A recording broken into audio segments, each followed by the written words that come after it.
Let's take a moment and let's be in their shoes. If you lived in a country of poverty, violence, a corrupt system, would you leave your country where you were born and lived your whole life to a country where you've never been to, but it's safer and have better opportunities than what you have back home? Immigration has been going on for years, but over the years it has gotten worse. We see on the news of Karens coming to the southern borders, coming to seek asylum, and we also see children die at the border. These migrants are willing to die fighting for a better life than dying in their hometowns knowing they didn't try to leave. Throughout this speech, I will be using resources that I will include information about immigration.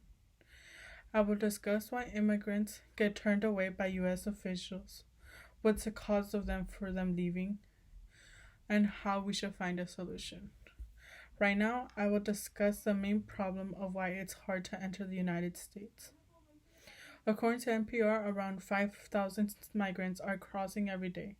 Half of those migrants get to seek asylum and the other half get turned away and sent back to Mexico. How many of you have read or heard of what's going on in the border? Raise your hand. Many of us don't really pay attention to what's going on in the border because it's not really spoken about in the news outlets. Most of you raise your hand, but if I ask how many times have you heard or read about what's going on, you guys will say a few times. But out of those few times, you guys will only glance and feel sorry but won't do anything about it. According to NPR, a father and a husband named Jerry Oeda, 25, who brought his family with him from Honduras, who crossed the river on their own, and when Border Patrol got them, they were in custody for 3 days, but later on get thrown out to Mexico like nothing. Stories like these are a reason they don't get a chance to stay here because they don't get to plead their case or fight. Migrants get thrown out instantly and are constantly being abused in detention centers. Little kids are the worst because they walk more than 800 miles to the borders just so they could be mistreated or be separated from their families, and they come from Central America. According to USA Today, during the Trump administration in 2018, zero tolerance policy that separated more than 2,800 migrant families that crossed the border. Politicians have had many debates of trying to stop separating families. Trump signed an executive order to reunite all families who were separated at the border. Currently, the separation of families have ended, but Border Patrol is still separating families. Border Patrol has been in a bad light lately of them abusing migrants verbally, emotionally, and sexually, allegedly. According to Time, migrants sleep on hard concrete floors with aluminum blankets, even have to stand up because there is no space. Also, not having the detention centers well sanitized, migrants getting sick, especially kids. The main cause of this are politicians, because when migrants come, they get sent to detention center right away or get thrown out and not knowing where they are. Sometimes migrants stay detained for more than a year just to get thrown out. Even when officials or judges hear the cases and have tons of evidence of why they can't go back, they get turned down and have to go back. The Trump administration had so many wrongdoings to migrants that many died during this administration.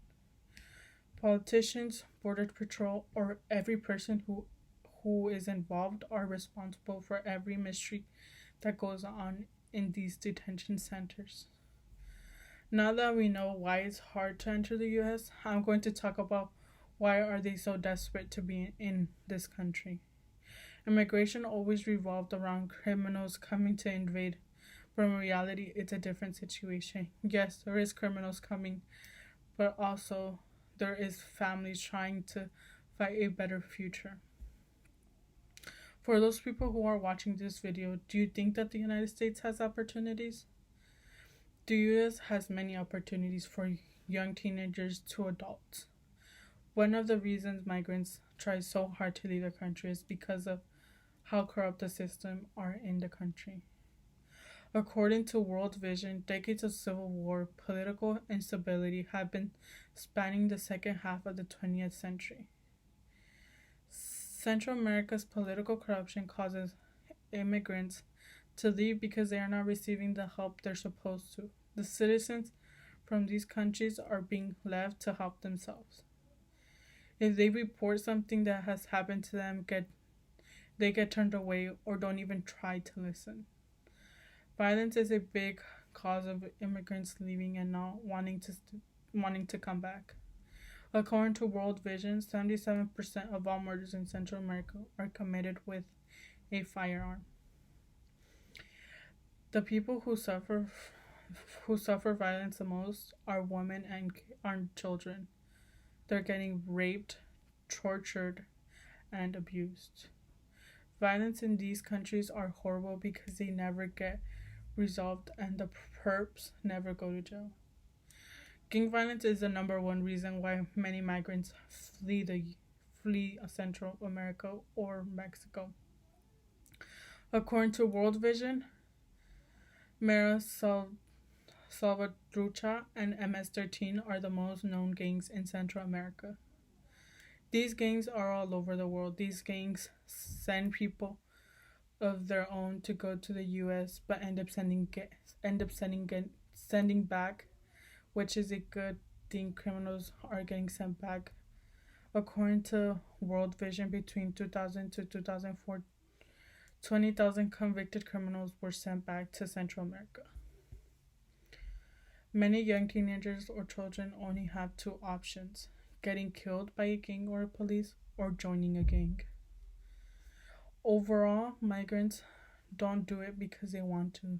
They do it because that's the only option. Immigration will evolve through the years, but we need to help and spread the word. According to Cato, the system of immigration is too restrictive, which leads to violations by law, immigrants who fail to qualify, lengthy wait times for immigrants who qualify, and lose benefits to Americans who wish for both. Would you donate to organizations that help people who cross the border? As a society, we should come together and find solutions to immigration laws. It's hard, but if you don't try, it'll stay the same. As our generation keeps evolving, we should keep evolving and speaking about issues we have in our society. Immigration shouldn't be this hard for those who are trying to stay here and better themselves. We should provide visas for low-skilled workers. That will be a big step, especially now during this pandemic. Farmers are the ones suffering from this because they don't benefit. They don't have benefits, insurance, any of that.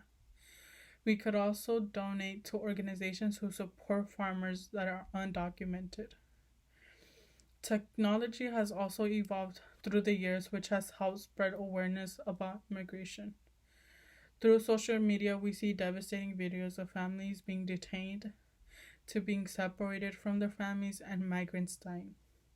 ICE has separated many families by detaining, arresting migrants.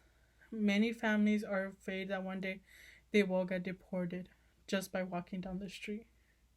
ICE should be abolished because they arrest immigrants that don't have any arrest warrants or have done nothing. They stop anybody who looks a certain way just so they could deport them.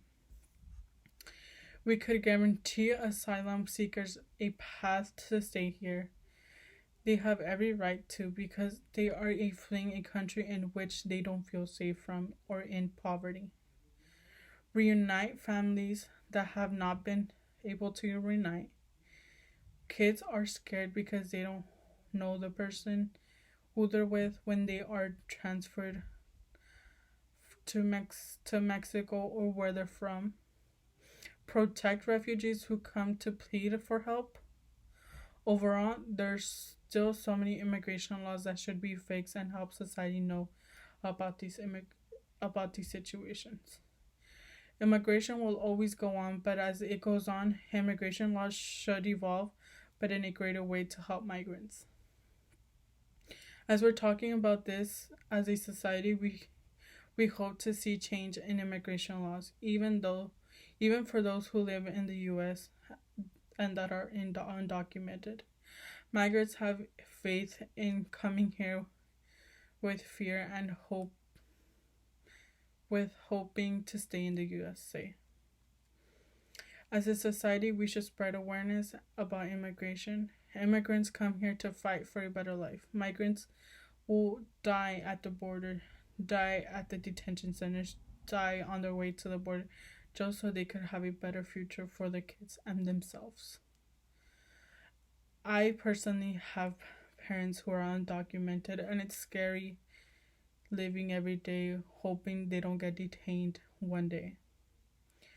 I personally have gone down to the border and gone to the organizations who help migrant families and also deported veterans.